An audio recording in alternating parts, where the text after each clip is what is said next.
Hello everyone. তো আজকে আমি কিছু বিষয় নিয়ে কথা বলবো, যেটা এখন বর্তমানে যে রেলের ভ্যাকেন্সিগুলো বেরোচ্ছে। বর্তমানে রেলের কিছু নতুন ভ্যাকেন্সি বেরিয়েছে এবং সামনে অনেক ভ্যাকেন্সি বেরোবে। আগেবার হয়তো অনেকে কম নাম্বার পেয়ে বাদ গেছো, 2-1 নাম্বার পেয়ে বাদ গেছো।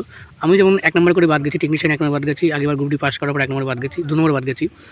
তো ঘটনা হচ্ছে এইবার লেভেল 1-এর প্রশ্ন লেভেল যেটা আছে আর প্রেডিকশান যেটা কেমন কাট আপ যেতে পারে, যেহেতু এখনও পরীক্ষা অনেকের বাকি আছে, কিন্তু আমি পরীক্ষা দিয়ে এসেছি এবং আমার কিছু ভালো ভালো বন্ধু যারা খুব ভালো পড়াশোনা করে তারা পরীক্ষা দিয়ে এসছে, তাদের উপর বেস করে এবং কিছু অ্যানালাইসিস দেখে আমি নিজে অ্যানালাইসিস করে আমার প্রশ্ন শিফট অ্যানালাইসিস করে আমার 30 তারিখ থার্ড শিফট ছিল, আমি কতগুলো অ্যাটেম্প করেছি, কতগুলো অ্যাটেম্প করা যায় এবং কতগুলো অ্যাটেম্প করার মতো নাম্বার কেমন পেতে পারো তার উপর একটা ভিডিও করছি। তো দেখো, সেটা দেখে নিও। আর হচ্ছে কাট আপ কেমন থাকতে হবে, যারা আমার মনে হয় 70 যারা পেয়েছো, 70 থেকে যারা 65-র মধ্যে পাবে, ঠিক আছে, তারা মোটামুটি মাঠ প্র্যাকটিস করা শুরু করে দাও। ঠিক আছে, আমি আমার এক্সপিরিয়েন্স থেকে বলছি কত নম্বর কাটা যেতে পারে। যতই প্রশ্নের লেভেল সিট কম থাকুক না, প্রশ্ন লেভেল প্রচণ্ড হার্ড ছিল কারেন্ট অ্যাফেয়ার্স বিশেষ করে। ঠিক আছে, আমার মনে হয় তারা বাটের জন্য দুটো প্র্যাকটিস করতে পারো। আর টোটাল ডিটেলস চাইলে কেমন কাট আপ যেতে পারে আমি সেটা ভিডিও বানিয়ে দেবো পরে। ঠিক আছে, বাই বাই।